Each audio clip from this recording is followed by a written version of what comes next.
Muy buenos días.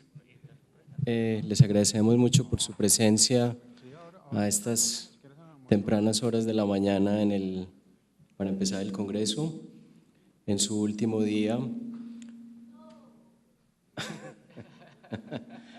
Sí, el público tiene razón, estamos muy tristes, pero todo lo bueno tiene su final. Entonces vamos a empezar esta mañana con el primer panel. Como les anuncié anoche, hubo un cambio. Vamos a tener primero el panel sobre descentralización, rendición de cuentas en Latinoamérica, y luego vamos a tener el panel de medicamentos y pues todo lo nuevo que tenemos en términos de política pública. Entonces empezamos con este panel. Este panel se llama Mejorando la gobernanza y los arreglos de rendición de cuentas en los esquemas de aseguramiento público en Colombia, México y Perú. Tenemos el gusto de contar con 4 panelistas. Tenemos al doctor Ramiro Guerrero, quien es el director de Proesa. Tenemos a la doctora Claudia Macías, quien es una oficial de operaciones senior del Banco Mundial. Tenemos al señor Ronald Gómez Suárez, quien es en este momento también consultor para el Banco Mundial, y contamos con el profesor Dov Chernichovsky, quien todos pues, conocemos de nuestra presentación inaugural y ayer que también fue panelista. Voy entonces a introducir al primer panelista, doctor Ronald Gómez. Ronald ha sido consultor del Banco Mundial para la Salud y el Programa de Agua y Saneamiento. Anteriormente trabajó como investigador para la División de Protección Social del BID en Washington y como asesor y consultor para el Ministerio de Salud, el Departamento Nacional de Planeación y la OIT. El doctor Ronald es economista de la Universidad Nacional, con estudios de posgrado en Evaluación Social de Proyectos de la Universidad de los Andes y en Economía del Envejecimiento de la Universidad de Tilburg en los Países Bajos. Ronald, por favor.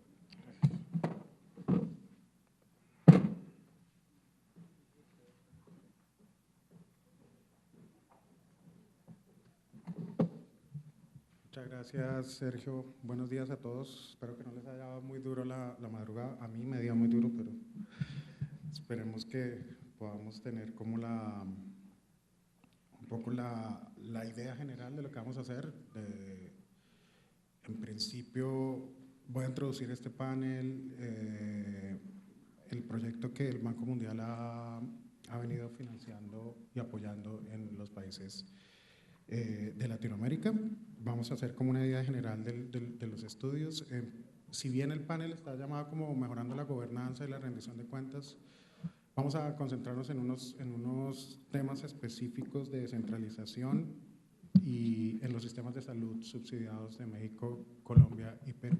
Este es un proyecto que inicialmente lo que busca es mejorar un poco el cuerpo de evidencia que hay en la región sobre los problemas que ha tenido la descentralización. Ustedes no sé si recuerdan, la descentralización fue un tema que estuvo muy de moda hace 20 años y realmente las reformas en salud lo que buscaban era avanzar un poco más en el tema de la descentralización. Y a través de ese medio de la centralización encontrar como las mejoras en eficiencia, en calidad, en gobernabilidad que las reformas siempre han tenido o han, digamos, han tenido como objetivo en su aplicación en los países. Y la descentralización como tal no es un fin, es un medio para lograrlo. Y en los resultados de salud, en el contexto de las reformas de salud, los resultados son los objetivos que estamos buscando, es mejorar las condiciones de salud de los afiliados de las poblaciones. En los últimos tiempos se ha observado como una especie de discusión, de cuestionamiento un poco a la efectividad de la descentralización. Y ustedes, no sé, lo hemos visto en Colombia particularmente cuando se han tratado de discutir un poco los avances y se ha atribuido a la descentralización muchos de los males que aquejan el sistema de salud. Entonces necesitamos básicamente, el banco lo que ha querido hacer es como mejorar un poco el cuerpo de evidencia que hay en la región, porque realmente hay muy pocos, digamos, estudios, sobre todo estudios empíricos y estudios que hagan como un análisis comparativo de países para que realmente nos diga si realmente la descentralización en los sistemas de salud subsidiados ha funcionado o realmente qué es lo más importante para rescatar y en qué podemos seguir avanzando o profundizando. Este es un proyecto que se llama Mejorando la gobernabilidad y la rendición de cuentas en seguros de salud en Colombia y México. Este es un proyecto que no está terminado, nosotros estamos presentando con los primeros resultados. El proyecto tiene como un estudio general, que es como las partes más importantes las estoy presentando en estos cortos slides. Tenemos 3 estudios de caso, el primero el de Colombia, que lo está desarrollando Dov Chernikowski con Marta y el equipo de ICESI. Tenemos un estudio de México que Claudia va a presentar unos resultados y el estudio de Perú que desafortunadamente no ha terminado, no hemos recibido, entonces digamos por la restricción de tiempo no podemos presentarlo, pero esperamos que en unos 2 o 3 meses esté disponible y digamos, los hagamos llegar a todas las fuentes digamos, que tienen contacto con la producción intelectual del banco. Bueno, en principio, descentralización es un concepto demasiado como gris y, digamos, no hay consenso. El único consenso en la literatura es que es muy difícil medirlo y obviamente tiene como demasiados atributos que lo hacen muy difícil de medir empíricamente. La multidimensionalidad, no hay datos. Y hay muchas variables no observables, como llaman los econometristas. Sin embargo, hay un montón de marcos teóricos para medirla, los colocamos acá, pero en principio el único que se ha hecho con bastante rigurosidad y sobre todo como regionalmente relevante en Latinoamérica ha sido el de Bossert. Y Bossert, digamos, ha trabajado varios estudios, se ha hecho muchos en Colombia y ese es el que nosotros tomamos. Los invitamos a ver esos 2 papers, uno del 98 y otro del 2012, que son muy ilustrativos sobre cómo es el alcance de la centralización como concepto y cómo son las dificultades a la hora de medirlo. Pero básicamente, en la primera parte, en el primer paper del 98, Bossert esboza como un concepto que se llama mapa de decisión y lo esboza en un marco teórico que es el marco del agente principal, que es un concepto teórico en teoría de juegos, no sé si ustedes lo conocen, donde se asume que un agente tiene una interacción, un agente principal tiene interacción digamos, en un sistema, pero no cuenta con toda la información. Entonces, después en el paper lo pueden mirar, pero básicamente ese es como el primer marco. Y el segundo concepto que él introduce en 2012 es que si bien la descentralización se entiende un poco como transferencia de poderes, del poder nacional a poder local, muchas veces no tiene en cuenta otros factores que son bien importantes como la gobernabilidad, con la capacidad institucional de las agentes locales para tener en cuenta, bueno, para desarrollar todos los conceptos y todas las responsabilidades que se han sido transferidas, y también la rendición de cuentas, que es lo que básicamente la obligación que tiene el gobierno con los usuarios y también el papel que tienen los usuarios dentro de estos procesos para exigir el cumplimiento de los propósitos. Este básicamente es un cuadro que nosotros es un concepto que estamos introduciendo sobre la teoría de cambio en los sistemas descentralizados de salud. Básicamente, como ustedes ven, estamos hablando del principal, no sé si hay un pointer, este es un pointer, sí. Tenemos un agente principal que es en este caso en Colombia es el ministerio, pero también se repite en todos los otros países, en México es la secretaría. Tenemos un agente que es un ente local, este ente local tiene una información que el principal no conoce, por definición, y tienen pueden tener unos intereses que en principio puede que no sean compatibles con los intereses del sistema como tal. Entonces eso es lo primero que queremos, lo primero que tenemos que llamar la atención. Los intereses locales muchas veces no son, la suma de los intereses locales muchas veces no son compatibles con el interés nacional del sistema. Y eso hace que probablemente en términos de resultados de salud el proceso se vea entorpecido o se vea, digamos las metas generales se vean frustradas. Y la gente tiene un montón de, digamos, de herramientas que básicamente las tenemos por acá como financiamiento, que es básicamente mucho de los fondos vienen del gobierno, y unos incentivos que aplican a los agentes. Los agentes a su vez tienen que hacer ese mismo juego de principal agente con los proveedores, y lo hacen a través de compras, de contratos, de incentivos, de organizaciones de red. Y los proveedores a su vez tienen el contacto directo con los usuarios y lo hacen a través de la prestación del plan de beneficios, de todo lo que es el paquete. Por otra parte, los usuarios se devuelven a los proveedores con satisfacción, retroalimentación, quejas. Los proveedores a su vez se devuelven al agente principal con la producción de servicios, con la información epidemiológica de sus afiliados, con cuentas, y el agente o el ente local se retroalimenta al principal con reportes de cobertura, con reportes financieros y bueno, en general con toda la regla. Como ustedes ven, este ciclo al final va a llegar al usuario.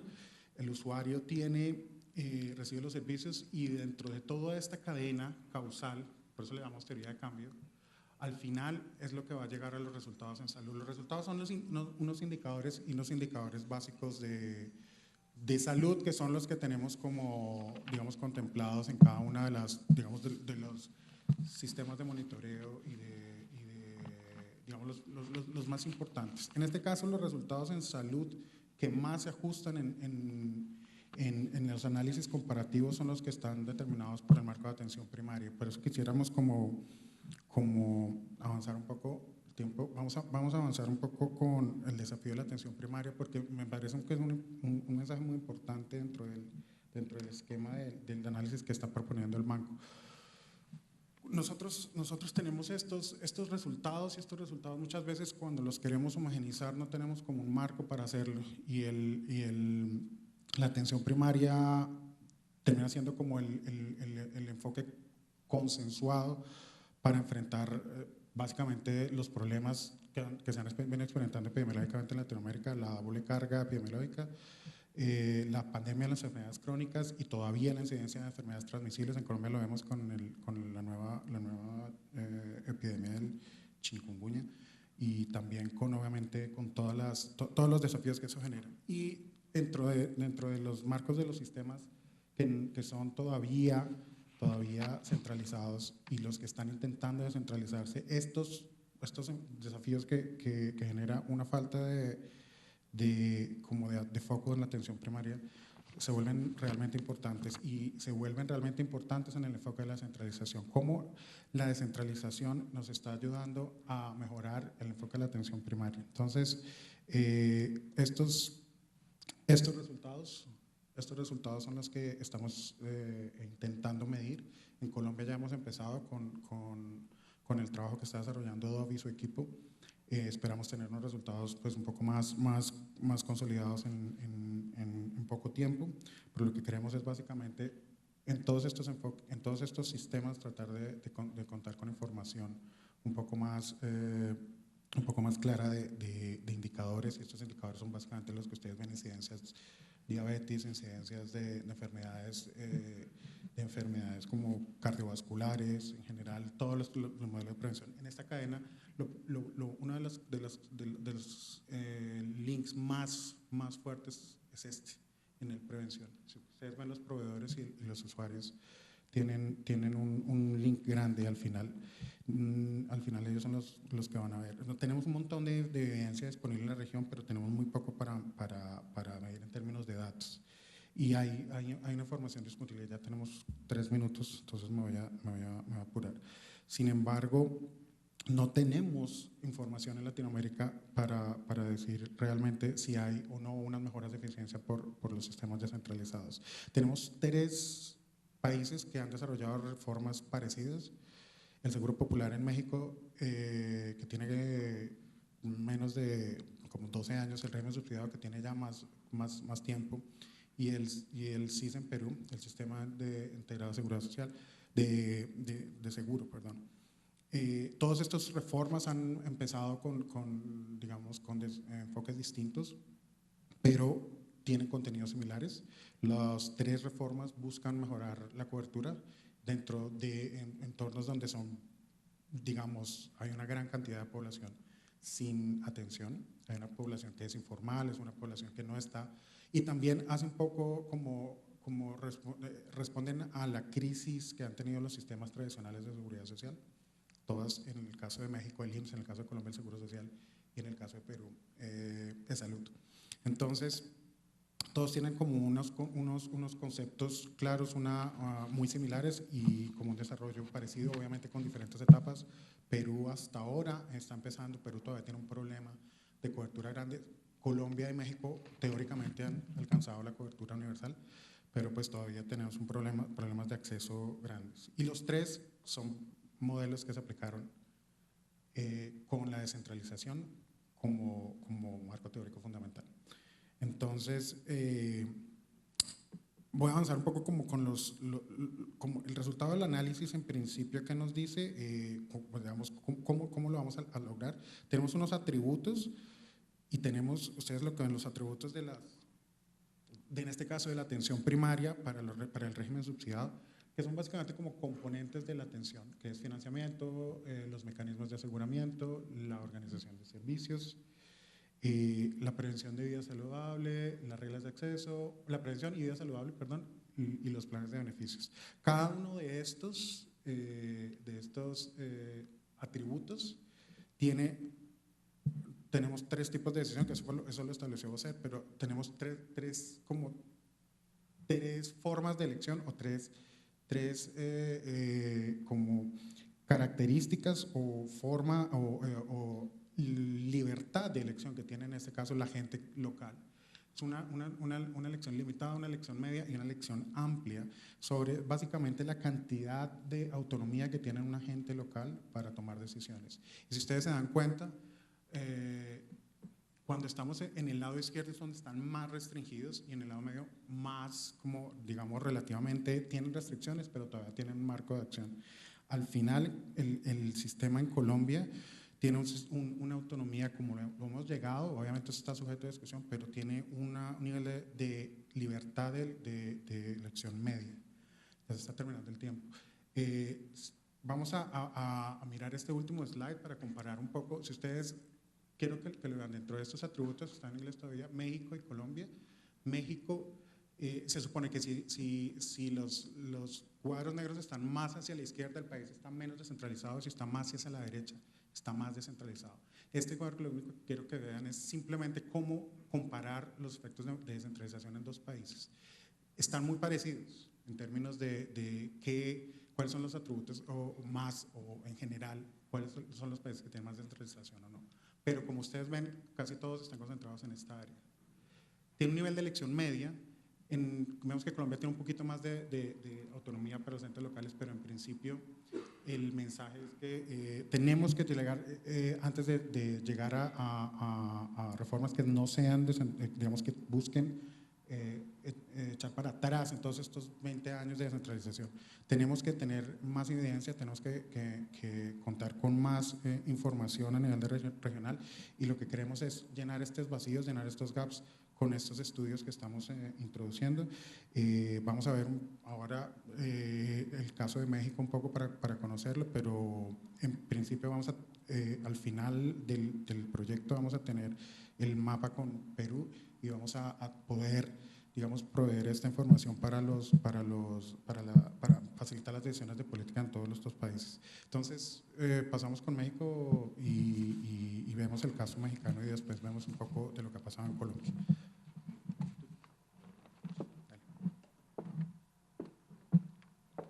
Muy bien, entonces seguimos con la presentación de la doctora Claudia Macías. Ella es oficial de operaciones senior del Grupo de Salud del Banco Mundial y trabaja en la región de América Latina y el Caribe. Tiene un grado en Administración Pública en la Universidad Autónoma Metropolitana de México y una maestría en Administración Política en la Universidad de Essex en el Reino Unido. Ha trabajado en salud, educación y protección social en diferentes países de la región y ha sido líder de operaciones e investigación en financiación de la salud, salud pública, descentralización de servicios sociales y más recientemente en la promoción de una vida saludable. Por favor.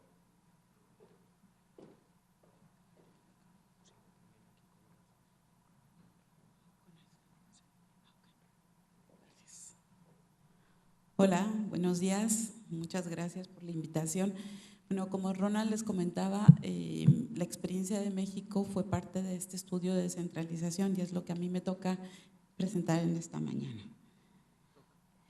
En 2003 hubo una reforma muy importante a la Ley General de Salud y con ella se creó el Sistema de Protección Social en Salud, o mejor conocido como Seguro Popular.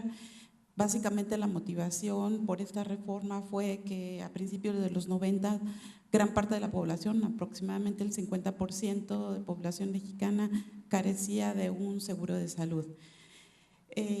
La reforma generó un mandato que incluía el logro de grandes objetivos, entre los cuales se pueden mencionar los siguientes. Se pensaba incorporar en un plazo de 7 años a la población sin seguridad social a fin de lograr la cobertura universal más o menos para el año 2010. No se pudo lograr en el 2010, pero se logró un poco después, digamos más o menos en 2013. Se pretendía proteger financieramente a las personas sin seguridad social, evitando el empobrecimiento por motivos de salud y sobre todo con enfoque en la población más vulnerable, y también mejorar y ampliar la infraestructura en salud.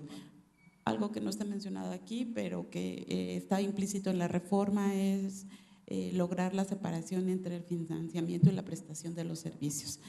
Ahora, ¿qué instrumentos eran los que se desarrollaron para lograr estos objetivos? Bueno, el gobierno planeó unas metas de afiliación anuales muy bien definidas con objeto de poder llegar al objetivo de cobertura universal en 2010. Estableció una fórmula de financiamiento por familia en lugar de un presupuesto histórico como anteriormente se hacía. Inicialmente fue un financiamiento por familia, pero después hubo necesidad de cambiarla a un financiamiento por individuo porque el gobierno vio que no íbamos a llegar a lograr la cobertura universal. Es decir, muchas veces los estados tenían el incentivo de afiliar a más familias y de repente crecieron las familias unipersonales. A partir de los 18 años todo individuo forma una familia. Entonces hubo el cambio en la ley y se pudo hacer esta corrección. Y bueno, se preveía un financiamiento concurrente entre federación, entidades federativas y familias. Aunque en la realidad las familias poco contribuyen, básicamente este es un régimen lo que ustedes llamarían subsidiado casi por completo. Había una póliza muy bien definida, se daba se ofrecía un catálogo universal de servicios de salud, tanto para primero y segundo nivel de atención, así como la ley también introdujo un fondo de protección contra gastos catastróficos para atender la alta especialidad. Un fondo de previsión presupuestal venía a fortalecer todo lo que era la infraestructura. Bueno, aquí en esta lámina podemos observar cómo fue la evolución de la cobertura del Seguro Popular. Hubo un crecimiento bastante acelerado, sobre todo a raíz de la introducción en el financiamiento de familia, el cambio del financiamiento de familia por individuo, el cual sucedió en 2009, y ustedes ven cómo a partir de eso se pudo despuntar y básicamente lograr la cobertura universal. Estas cifras llegan a 2013, pero se estima que actualmente tengamos aproximadamente 57 millones de personas afiliadas, que parece poco, pero la verdad que es un gran reto. Bueno, aquí vemos más o menos cómo es la cobertura médica en el Seguro Popular. Tenemos un paquete, el cual conocido por CAUCES, se conoce como CAUCES, para atención de primer y segundo nivel, una atención de enfermedades catastróficas a través del Fondo de Gastos Catastróficos, y el 3% que ustedes ven ahí es el Fondo de Previsión Presupuestal para cubrir todo lo que era la parte de infraestructura. Aquí vemos más o menos cómo ha ido evolucionando el número de intervenciones y medicamentos incluidos en el catálogo en el CAUCES. Las intervenciones, por supuesto, fueron creciendo, pero no a la par que los medicamentos. Las intervenciones, cabe mencionar que para su inclusión dentro del CAUCES se lleva un proceso riguroso en donde se ven los criterios de costo-efectividad, también se toma la opinión de la comunidad científica e inclusive de aceptación social, de cuánto presupuesto está disponible, etcétera. Actualmente tenemos 284 intervenciones. Bueno, los principales impactos observados del Seguro Popular después de más o menos 10 años de implementación, ¿cuáles han sido? Bueno, la afiliación, sobre todo en sus primeras etapas, dio prioridad a la población más pobre.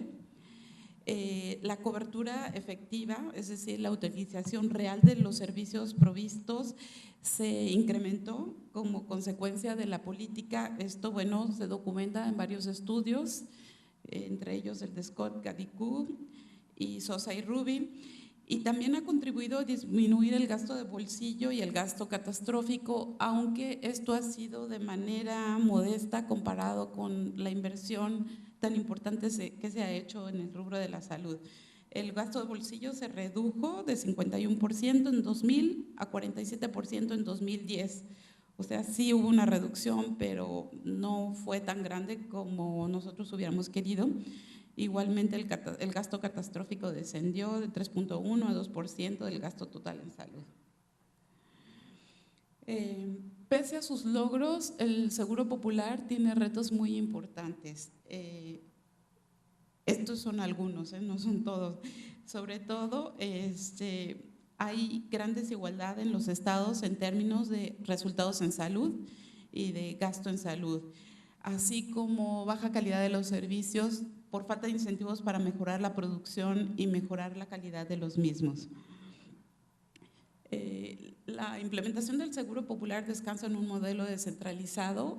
Digamos que las premisas del modelo era la separación de funciones a través de rectoría, financiamiento, prestación de servicio. Para ello se tuvo que establecer lo que son 32 regímenes estatales de protección social en salud, encargados de gestionar los recursos financieros del sistema y coordinar la prestación de servicios de atención médica. Esto es, los REPS son los entes rectores a nivel de los estados. En los estados, los sistemas estatales de salud son los que prestan los servicios de salud de manera directa. O sea, la figura de los REPS no existía, se creó a través de la reforma. Los mecanismos de coordinación entre la federación y los estados pues son los siguientes. Se firma un acuerdo de coordinación entre las entidades federativas en donde se establece muy bien cuál es la cobertura de afiliados, cuáles deberían de ser las condiciones de calidad de los servicios, la tutela de derecho y la asignación de recursos. También otro mecanismo importante es la política de medicamentos para el CAUCES que existe en el país, y esta se tuvo que implementar a raíz de que había grandes diferencias en precios que manejaban los medicamentos en los estados. Había diferenciales muy grandes entre los estados. Y bueno, también hay convenios de portabilidad de servicios y de atención para emergencia obstétrica. El Seguro Popular vino a atender a toda la población, como lo mencioné anteriormente, que no contaba con un seguro de salud. Es decir, por otro lado tenemos a la Seguridad Social, pero la idea es de que cada vez se vaya caminando hacia la integración de de todo el sector, porque actualmente como lo tenemos es que está la seguridad social por una parte y el seguro popular por otra.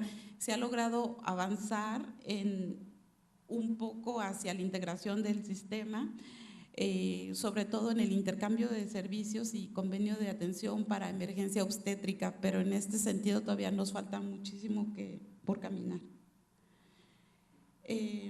En el acuerdo de coordinación que firman las entidades federativas con la federación, hay unos criterios en cómo tienen que ser utilizados los recursos. Se establecen ciertos porcentajes que se pueden usar como máximo tanto para recursos humanos, en este caso es el 40%. También se establece un máximo que pueden utilizar los estados para la compra de medicamentos, 30%. El 20% mínimo se tiene que usar en acciones de promoción a la salud. Esto es muy importante, sobre todo por la epidemia de diabetes y obesidad por la que está atravesando el país, y establece hasta 10% máximo en gastos de operación. Inicialmente, cuando se implementó el Seguro Popular, se tenía 6% de gastos de operación, pero se vio la necesidad de incrementarlo un poco. Algunos de los problemas de la operación descentralizada del Seguro Popular que tenemos es cómo la implementación del Seguro Popular recae en los sistemas estatales de salud, lleva una serie de retos. ¿Cómo garantizar que los 32 sistemas con capacidades de desempeños heterogéneos hagan valer el derecho universal a la salud? Y bueno, ¿de dónde vienen las capacidades de desarrollos heterogéneos? Desde los 90s hubo una descentralización de los servicios de salud. En ese momento la federación transfirió a los estados la responsabilidad por la prestación de servicios, pero solamente asumió los costos de personal que había en ese momento y no hubo recurso para absorber costos digamos, en infraestructura. Entonces, algunos estados vienen con un rezago muy grande en infraestructura desde los 90s. Cuando entró en vigor la implementación del Seguro Popular, sí se pensó en tratar de equiparar un poco a los estados a través de un plan maestro de infraestructura en salud y a través de la certificación de unidades de salud, pero el rezago histórico era tan grande que esto no ha sido posible. Capacidades técnicas también hay muy diversas entre los distintos estados, no es lo mismo los estados del sur como Oaxaca, Guerrero, Chiapas, que los estados más progresistas del norte como Nuevo León. También existe un vacío muy importante en entender cómo las 32 entidades federativas asimilaron la nueva política de Seguro Popular. Bueno, aquí dice Protección Social en Salud, pero es mejor conocida como Seguro Popular. Y bueno, hay una interrogante: ¿en qué medida los sistemas estatales de salud han logrado separar el financiamiento de la prestación de los servicios de salud? Si nosotros vemos el marco jurídico de las 32 entidades federativas, vemos que los estados entendieron la política de manera muy diferente. Algunos estados, digamos, 2 estados establecieron de manera específica al Sistema de Protección Social de Salud y al REPS en su ley estatal de salud. Otros estados, 16, establecieron la política en leyes secundarias y otros pocos estados, la minoría, no establecieron de manera clara lo que fue la política. Esto, por supuesto, ha traído muchísimos problemas. Por otro lado, también se observan distintos grados de autonomía entre los REPS. Hay algunos REPS que pertenecen directamente a los servicios estatales de salud, a pesar de que, bueno, el mandato era pues, que hubiera la separación entre prestación y financiamiento. Hay otros que, bueno, hay unos que pertenecen a la Secretaría de Salud, pero que tienen cierto grado de autonomía. Hay otros que pertenecen a la Secretaría de Salud, pero que no tienen grado de autonomía ni financiera ni técnica. Y hay algunos estados que son muy pocos, que tan solo son 2, que sí operan de manera como la reforma los planteó, ¿no? O sea que sí ha habido una separación entre el financiamiento y prestación, pero son 2 de 32.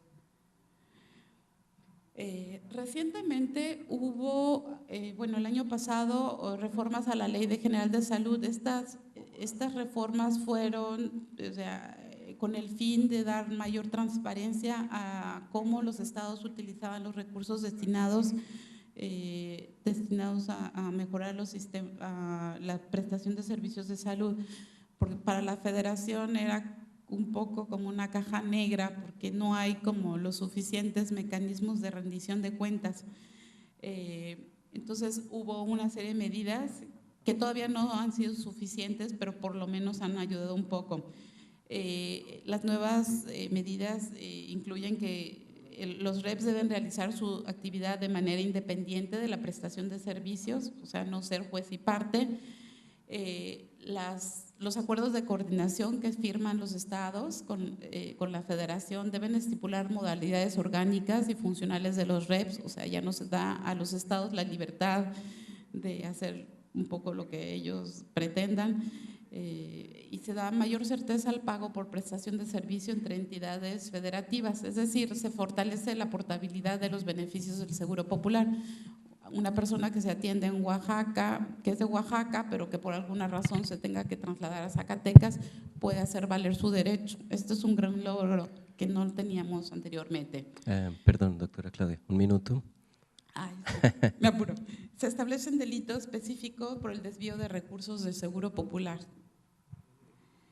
Bueno, ¿cuáles serían los principales retos del Seguro Popular? Todavía lograr una separación efectiva entre el financiamiento y la prestación de los servicios de salud, ya que las medidas implementadas recientemente pues sí han ayudado, pero no son suficientes, y sobre todo que la asignación de recursos todavía no refleja claramente las necesidades reales de los estados.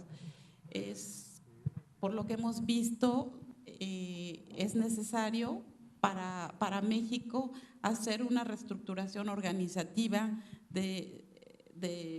digamos, de las autoridades sanitarias a nivel estatal, si es que hemos de transitar hacia la separación de funciones, ya que la implementación del Seguro Popular fue más una reforma de tipo financiera, pero todavía es necesario incluir esta reforma de tipo más orgánica estructural. Muchísimas gracias. Muchas gracias. Muy bien, un anuncio antes de la siguiente conferencia. Las palabras del doctor Dov Chernichovsky serán en inglés, entonces para aquellas personas que necesiten traducción del inglés al español, afuera hay disponibles pues, unos audífonos, unos de estos aparatos para tener la traducción. Seguimos entonces, además si hay preguntas, las pueden pues, anotar en sus libretas y luego pasaremos recogiéndolas. Seguimos con la presentación del doctor Ramiro Guerrero, que nos va a hablar del caso colombiano. Ramiro es economista de la Universidad de los Andes, es máster en Economía del Medio Ambiente y los Recursos Naturales de la Universidad de los Andes y en Política Económica de la Universidad de Auvergne en Francia. Tiene amplio conocimiento teórico y experiencia práctica en políticas públicas en el área de la protección social y la economía de la salud. Se ha desempeñado como director de investigación del Harvard Global Equity Initiative en la Universidad de Harvard en Boston. Fue viceministro de Protección Social en Colombia, investigador de FEDesarrollo, editor de Economía de la revista Semana y actualmente es el director de Proesa. Por favor. Gracias, Sergio. Buenos días. Voy a presentar un trabajo que hicimos con ocasión del premio Germán Botero de los Ríos y surge de una conversación con Dov Chernichovsky hace unos 3 años, quien observaba como externo al contexto colombiano que hay 2 tipos de descentralización: la descentralización funcional, mediante la cual el Estado delega el cumplimiento de ciertas funciones en entes no estatales, como podría ser el caso de la delegación que hizo el Estado colombiano del aseguramiento y la prestación de servicios de salud, delegación que se hizo a EPS y prestadores. Y por otro lado está la descentralización territorial, mediante la cual los gobiernos centrales ceden responsabilidades a los gobiernos locales. Entonces, lo que vio así como observador externo es que en Colombia hicimos simultáneamente las dos descentralizaciones en los años 90. Y más aún, en el régimen subsidiado se sobrepone la descentralización territorial a la descentralización funcional, y eso generó toda suerte de redundancias. Hasta hace poco, hasta hace unos años, espérate que pongan el timer. Hasta hace unos años en el régimen subsidiado la plata daba muchas vueltas y era justamente un síntoma de esa doble descentralización, que la plata iba del gobierno central al municipio, del municipio a la EPS, la EPS, la IPS. Por lo general llegaba tarde y llegaba incompleta. Entonces eso fue como lo que motivó la propuesta que hicimos y nos ganamos el premio de investigación Germán Botero de los Ríos. Y pues también motivados por un hecho pues bastante evidente, y es que las disparidades en todo sentido, pero particularmente en el estado de salud de la población son bastante grandes en Colombia. Si uno lo mira en perspectiva, pues el Chocó tendría unos indicadores comparables a los de África subsahariana, mientras que las ciudades grandes de Colombia tienen indicadores de salud de país desarrollado. Entonces, usamos un marco conceptual similar al que citó Ronald. Nos apuramos mucho en el profesor Tom Bossert de la Escuela de Salud Pública de Harvard, quien ha sido, digamos, ha propuesto una de las teorías más citadas y más usadas en los análisis de descentralización, que es el espacio de decisión, que básicamente lo que se ocupa de examinar cuál es el rango de autonomía y el alcance de las funciones que tiene cada nivel de gobierno, qué cosas es libre de decidir digamos, un gobierno local versus cosas que le vienen dictadas y mandadas desde arriba.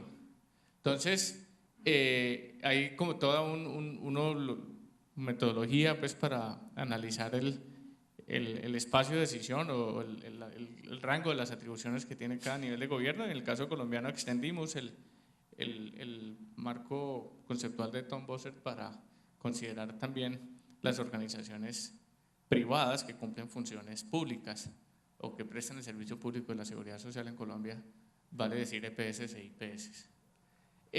Lo otro que consultamos fue hasta qué punto el espacio de decisión que le es dado a cada nivel de gobierno y a cada orden de gobierno, como dicen los abogados, y a cada actor del sistema está alineado o no está alineado con su capacidad institucional.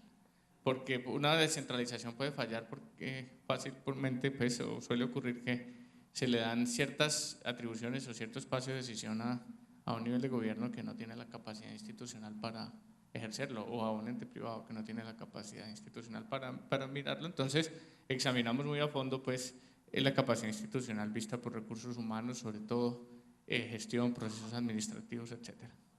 Y por último, miramos los modelos de rendición de cuentas que deben estar alineados correctamente. Si hay una delegación hacia un nivel de gobierno o hacia otro actor, digamos, del sistema, debe tener un modelo claro mediante el cual rinde cuentas por esas funciones. Entonces, pues un buen modelo de rendición de cuentas exige primero claridad en el alcance de la delegación, segundo se le deben dotar de los recursos necesarios para ejecutarlos, debe existir información sobre la ejecución de las tareas y tiene que haber una autoridad pues, para ponerlo en cintura si el delegado o el delegatario de la función no la está ejerciendo correctamente. Entonces, en resumen, este es el marco conceptual. Tiene tres pilares, la descentralización, tiene tres ejes que tienen que estar bien alineados. El espacio de decisión tiene que estar claramente asignado y definido, tiene que estar alineado con la capacidad y tiene que haber un modelo coherente de rendición de cuentas, en un contexto en el cual la descentralización no se entiende como un fin en sí mismo, sino como un medio para un fin, cuál es el mejorar el estado de salud de la población. Entonces, con eso lo que hicimos fue entrar a examinar las funciones que se cumplen en un sistema de salud. Básicamente, esto hay marcos conceptuales, uno muy usado, data del año 2000 de la OMS, que dice que en todo sistema de salud está la función de rectoría, que es la función de fijar las reglas de juego y la regulación y hacerla cumplir, ser el rector del sistema, pues, que es una función típicamente estatal, indelegable. Está la función de financiar los servicios, que tiende también a ser predominantemente estatal, aunque el gasto de bolsillo pues subsiste. Y está la función de articular las redes de servicios, de organizar las redes de servicios en torno a poblaciones, gestionar el acceso de los servicios a la población, etcétera. Y por último está la función propiamente de prestar los servicios. Entonces lo que hicimos fue hacer un barrido, función por función, y mirar en forma de matriz qué le toca a cada cual en cada una de estas funciones. Entonces, pues la rectoría y la regulación están concentradas en el gobierno nacional, en la medida en que pues, las leyes las expide el Congreso y los decretos nacionales los expide el gobierno nacional. Sin embargo, la ley también le da a los departamentos, a las secretarías departamentales y a las secretarías municipales funciones de rectoría local, como de hacer cumplir las reglas de juego. Y así sucesivamente fuimos mirando cuál era el rol de cada cual siendo gobierno nacional, gobierno departamental, gobierno municipal, EPS e IPS que pueden asumir formas jurídicas muy diversas, pueden ser establecimientos públicos, pueden ser entidades sin ánimo de lucro, pueden ser sociedades comerciales, cooperativas, cajas de compensación, bichos que tienen por lo demás modelos de gobierno corporativo muy distintos, como lo hemos analizado.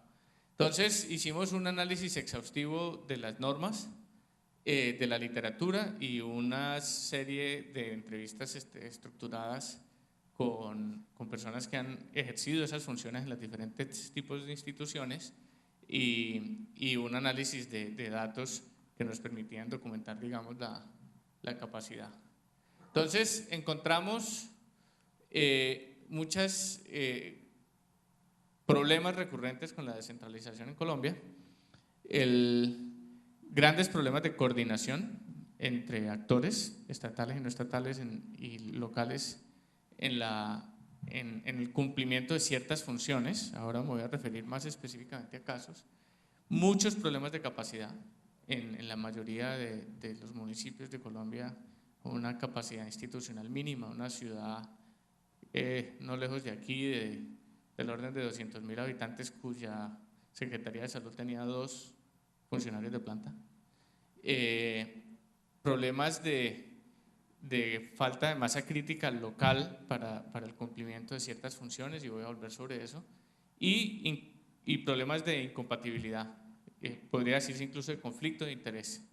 Entonces, ahora me voy a referir un poco más concretamente a los problemas. Entonces, en rectoría y regulación, aquí básicamente el problema que se observa es que las leyes anteriores a la ley 100, en particular la ley 10 del 90 e incluso la ley 715 del 2001, le dan a los departamentos, a las secretarías departamentales, funciones claras de inspección y vigilancia. Leyes posteriores, como la ley 1122 del 2007 y la 1438 del 2011, le dan muchos más dientes y funciones de inspección y vigilancia a la Superintendencia Nacional de Salud. Entonces, ahí se genera un problema porque hay conflicto, digamos, se traslapan las funciones. Entonces, el vigilado, o sea, el hospital o el actor o la EPS o quien sea, la tiene muy fácil cuando lo investigan. Si lo investiga la Secretaría Departamental, el abogado dice, no, eso no es competencia suya, eso es competencia de la super. Y ahí se ponen a pelear los abogados y nunca resuelven ese conflicto de competencias. Y por otra parte, hay un hecho que salta a la vista, es que la Superintendencia Nacional de Salud no tenía hasta hace 2 años, hasta el año pasado, oficinas fuera de Bogotá, por favor, en un país con 1.100 municipios. Entonces, ¿cómo pretende vigilar, cubrir todo el territorio nacional? Y además, cuando los departamentos teniendo esas funciones de inspección y vigilancia, tienen a su vez hospitales. Entonces, son de alguna manera juez y parte, vigilan a la competencia de alguna manera. Incluso habilitan, porque también tienen a cargo la habilitación de los prestadores a los, entre comillas, competidores. Entonces eso configura pues en ese contexto pues no es raro que la vigilancia sea tan débil en el sistema colombiano, porque no tiene el gran vigilador que es la superintendencia, no tiene presencia territorial. tiene conflictos pues, de competencia con los otros, en fin. Eso pues hay que aclararlo, hay dos posibilidades. Una es que la superintendencia se desconcentre, vale decir que abra oficinas regionales como lo está empezando a hacer, pero para unas tareas muy puntuales, o bien que haga convenios con algunas secretarías departamentales para que las secretarías sean el policía local, que es policía local sí está en el terreno y tiene la capacidad de cubrir el territorio, pero eso a su vez exigiría que la Secretaría Departamental se retire de ciertas funciones que le serían incompatibles con ese ejercicio.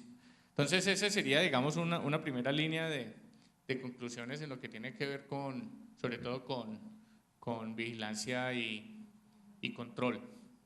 En financiación y asignación, lo que uno ve es que el sistema tiene unas actividades de prevención y de promoción, de prevención pública, prevención primaria, que son sobre todo responsabilidad de los municipios y de los departamentos, en lo que tiene que ver con intervenciones de salud pública colectiva. Y por otra parte, las EPS tienen unas funciones también de prevención secundaria ya, y eso hay una línea que está trazada en el papel entre qué es responsabilidad del uno y qué es responsabilidad del otro, o sea, del ente territorial versus la EPS en materia de prevención. Esa línea en la práctica es bastante borrosa, puede ser abstracta, digamos, y conceptual, pero en el terreno todo el mundo se contradice y hay grandes enredos porque eso es suyo, no, eso es mío, eso es suyo, se la pasan toda la vida peloteando. Y por una parte están las platas de salud pública que se asignan de acuerdo a las fórmulas de ley 715 y por otro lado va la UPC, cuando debería haber una mayor articulación de los recursos tanto de prevención como de la curación, entre comillas, que van por la vía de la UPC en función de las necesidades de la población. Eso hace falta articularlo más. Pues hay problemas operativos con el proceso de afiliación. Es un tema, podría decirse técnico operativo, no por ello menos importante. Muy importante en aseguramiento encontramos que pues constatamos una cosa sobre la cual hay relativo consenso, y es que en Colombia tenemos un modelo de competencia regulada que es viable en los grandes centros urbanos porque hay suficiente cantidad de prestadores como para que haya un mercado, digamos, pero en muchísimos municipios del territorio nacional tiende a haber un solo prestador. Entonces es ridículo pretender montar un esquema de competencia cuando al final del día todo el mundo va a ir al mismo médico. ¿Para qué tener 3 EPS? Entonces, eso se documentó y se estudió bastante en el contexto de este estudio, y básicamente a la conclusión que se llegó es que el modelo dual, al cual se refirió ayer el viceministro Fernando Ruiz, no es tan fácil como decir que Bichada, Baupés, Amazonas y Casanare, qué sé yo, van a ser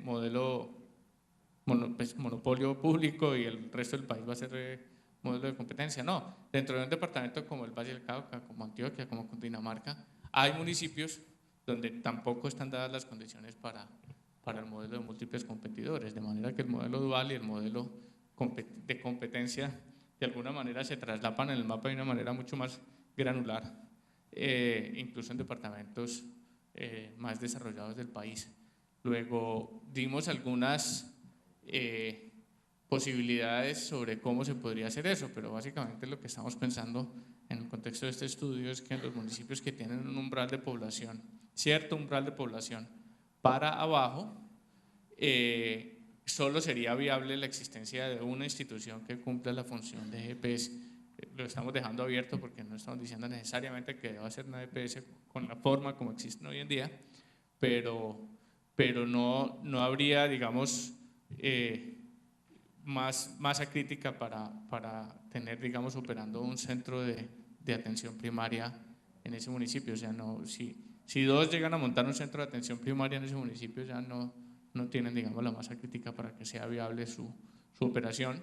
Habría otro conjunto de municipios del país donde se habilitaría la posibilidad de que coexistan más de una EPS, y ahí sí ya el usuario empezaría a tener opción de elegir EPS, y otro conjunto de municipios donde operaría de manera plena el sistema. Pero digamos que ya para cerrar el mensaje de este estudio es que hubo 2 procesos en Colombia a partir de los 90, reforma, ley 100, descentralización territorial, 2 procesos que fueron simultáneos, pero increíblemente bastante desarticulados, no era la misma gente pensando lo uno, los que estaban pensando en una cosa no estaban pensando en la otra, y no fue producto, digamos, de una reflexión coherente de cuál debe ser, cómo se debe organizar el sistema de salud a nivel territorial. Por lo demás, el sistema sigue teniendo una inercia en la que el primer nivel es del municipio, en lo que tiene que ver con la red pública, y el segundo nivel y el tercero son del departamento. Eso viene de una época en que los gobernadores eran jefes de los alcaldes, de una época en que los gobernadores nombraban a los alcaldes. Pero en Colombia, desde hace más de 20 años, los alcaldes dejaron de reconocer a los gobernadores como jefes. Y sin embargo, el sistema se sigue apoyando inercialmente en esas líneas de autoridad que hoy en día son inexistentes. Entonces, lo que hay es que volver a repensar el diseño del sistema en el nivel territorial. Nosotros esperamos que esto sea un insumo, un aporte. La ley 715 de 2001, por lo demás, contiene un mandato para que en 2015 se evalúe, y creemos que es pertinente en este momento reabrir el debate sobre el diseño del sistema en el nivel territorial, a la luz de todos los desarrollos que ha habido y de todos los aprendizajes que ha habido a lo largo de los años. De manera pues que este era el estudio que les queríamos compartir. Muchas gracias.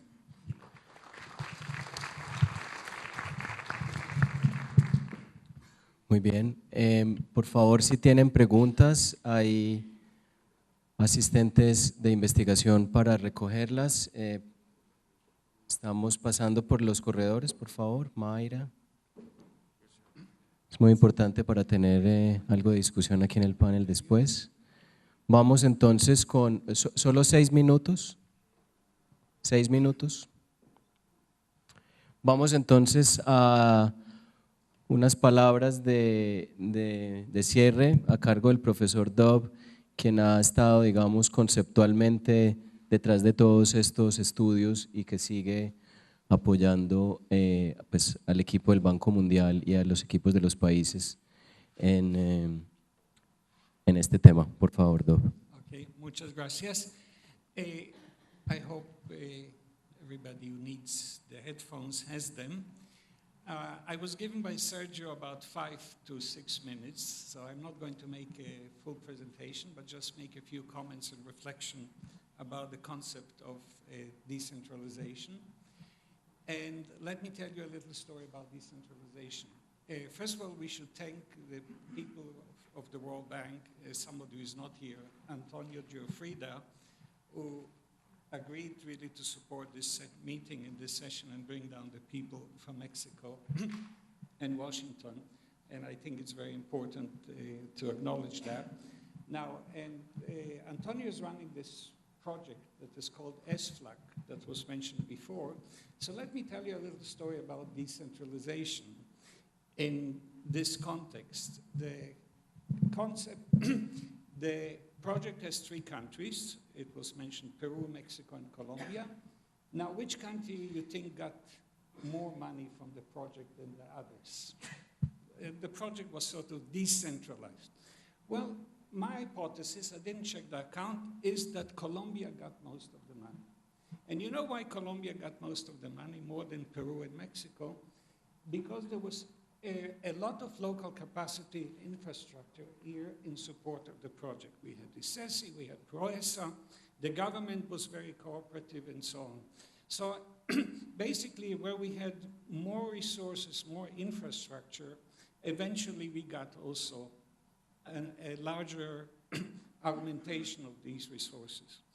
Now, and this I think tells the story about decentralization in general. I am very wary and I get very nervous when we use this concept. And in fact, I try not to use the word concept because I don't think we have a good concept of decentralization. And I don't have much time, but just share with you some very general reflections. And then I will touch on what we are doing in the context of this particular project in Colombia. So we need to do something about that deals with regional variation. Ramiro pointed it out. We are showing it all the time. However, when we try to deal with regional variation in the context of decentralization, usually the record is very bad. and we don't have a good record. And in fact, my feeling is that some grave mistakes have been made politically, institutionally, in the name of decentralization. And actually, some of it are not just mistakes, they're actually deliberate policies. I worked in Russia, and when the Soviet Union came down, there was a process allegedly of decentralization. Well, basically, central authorities in Russia delegated all responsibilities to local authorities in the name of decentralization. But basically, they say, well, do what you want. We know you don't have the money, but it's your problem. So it was a way just to shed off responsibilities for the system and so on. Now, in other cases, we had some, I think, quite serious mistakes. I have I try to choose my words very carefully. I have my reservations about key aspects of the Seguro Popular program in Mexico. I think we lost some control over what's happening to the resources of the healthcare system in the context of decentralization in Mexico, for example. Unintentionally, we have a double decentralization in Colombia, which I think is going to be very complicated to put or undo in many ways. It was not intentional, but this is the fact. So we can talk about unifying the packages of the subsidized regime and the contributory regime, but doing it actually is going to be very complicated because we have this double decentralization. So, and I take just some examples, although we have very good examples on the other side. There is a good experience in Brazil and the Philippines and Indonesia and so on. So, but on the whole, the record is this, and I'm sorry, this is a very long sort of story. It's too loaded maybe for a slide. Let me get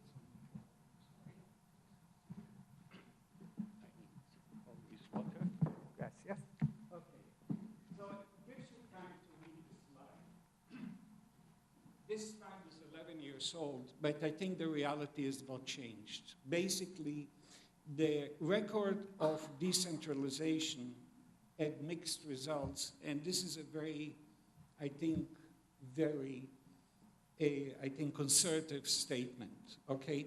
Many things can go wrong on decentralization, and I think if we want to help poor regions, did you mention Ramiro Ocho? What is the municipality with the lowest life expectancy?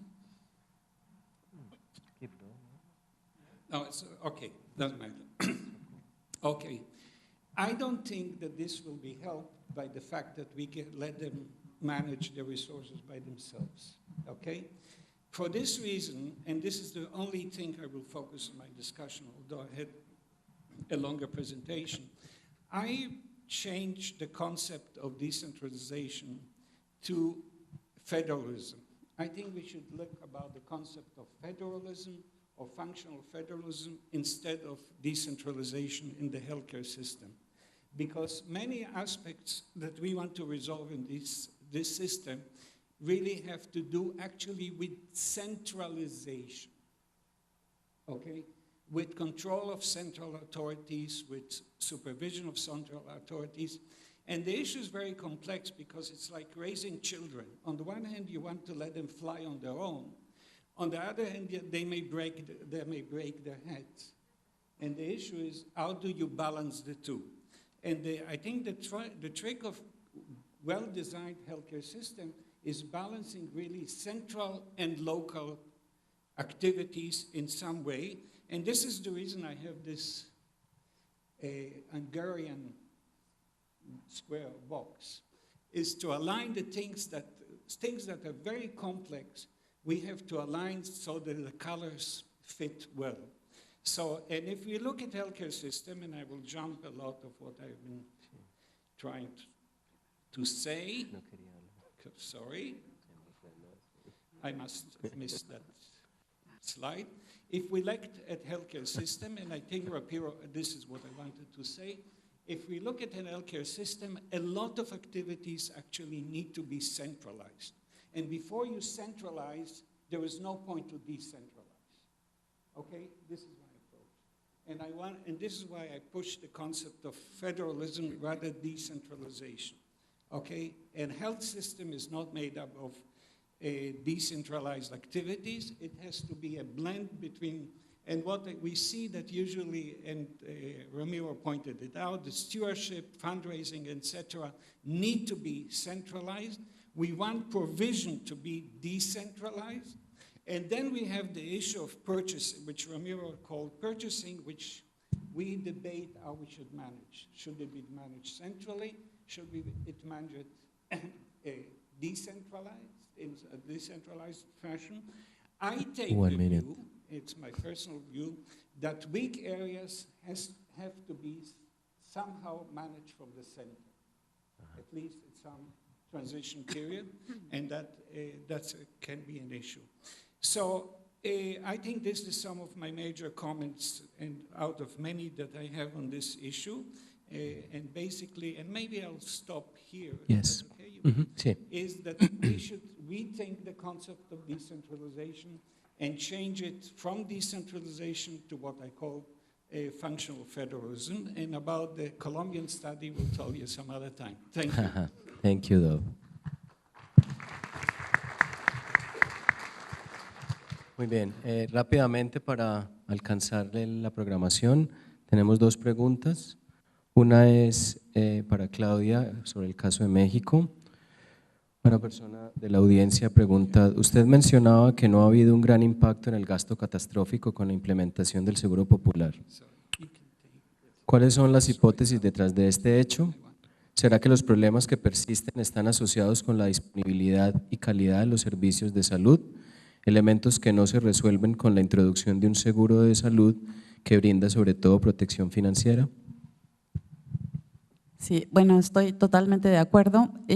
Básicamente el hecho de que todavía haya una gran cantidad de gastos catastróficos, por supuesto, tiene que ver con la baja disponibilidad y calidad de atención de los servicios. El gobierno está tratando de hacer esfuerzos por elevar la calidad. Como parte de esos esfuerzos, se ha replanteado la reorganización del sistema de atención primaria. Pero estamos en ese proceso justo. La verdad, mucho del out of pocket expenditure, de gasto catastrófico, bueno, tiene que ver con gasto de bolsillo, en donde, bueno, una parte es medicamentos y, por supuesto, contratación de servicios de salud privados al percibir que la calidad en los servicios públicos no es buena. Gracias. Una pregunta para doctor Ramiro. ¿Debe reconstruirse un organismo similar a lo que fue el CNSSS o la CRES para que ejerza la regulación del sistema? Si la pregunta es no, ¿por qué? Si la respuesta es sí, ¿bajo qué condiciones? Sí. De verdad que sí. Yo trabajé en el gobierno en la época en que se suprimió el Consejo de Seguridad Social. En ese momento del tiempo, hace 10 años, poco más, casi 10 años, me parecía buena idea. Hoy pienso que fue un error. Creo que el Consejo de Seguridad Social es una instancia necesaria en la gobernabilidad del sistema. Era un circo, pues, en la época en que yo lo conocí.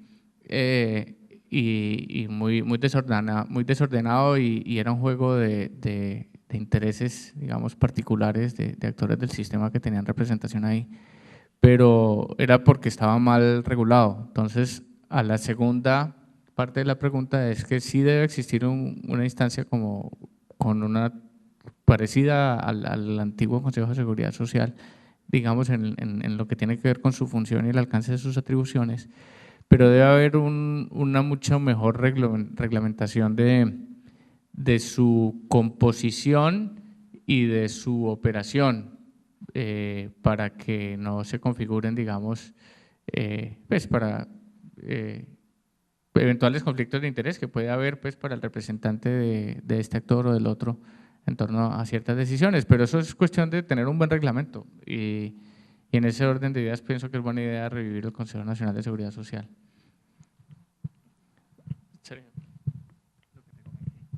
Sí, Dob quiere tomar la palabra un minuto. Just a brief comment about this question in the context of Colombia, and I want to refer to a paper that Sergio and I have put together that is now published. Now, Colombia has a very interesting institution, which is not that common as you may think, the superintendencia, okay? And I think this is an excellent institution to, not so much to regulate, but to enforce regulation and to supervise. Because in many situations, including my own country, the regulation and the enforcement are a little bit blurred, and this can create a problem. But in Colombia, if we can divide, in my view at least, well, the functions of the Ministry of Health and the Superintendencia, you have a wonderful arrangement. Gracias, Dob. Para cerrar, un par de conclusiones de política pública que resultaron pues, de nuestro estudio de descentralización, a las que Ramiro no se refirió, pero que son muy importantes. Lo primero es que tenemos que reformar la ley en términos de reconocer que no todos los municipios son iguales, que en el país tenemos una distribución de municipios que van desde 2.000, 3.000, 4.000, 5.000 personas hasta 8, 9 millones de personas como en Bogotá, y la ley los trata igual. En ese sentido, digamos, la misma clasificación de municipios es una clasificación de municipios que no reconoce las diferencias en capacidad institucional de cada uno de ellos.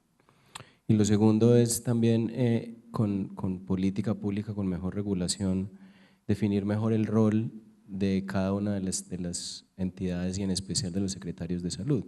Los secretarios de salud hoy tienen un poco todos los sombreros, ¿no? Son el prestador, son el defensor de los usuarios, es aquel que tiene que representar muchas veces, digamos, tendría que también ser el que va a hacer cumplir la ley en ese sitio, etcétera. Entonces, un individuo como el secretario de salud debe tener un solo rol y no 3 o 4 roles a la vez, porque eso crea un conflicto de interés que no tiene cómo resolverlo.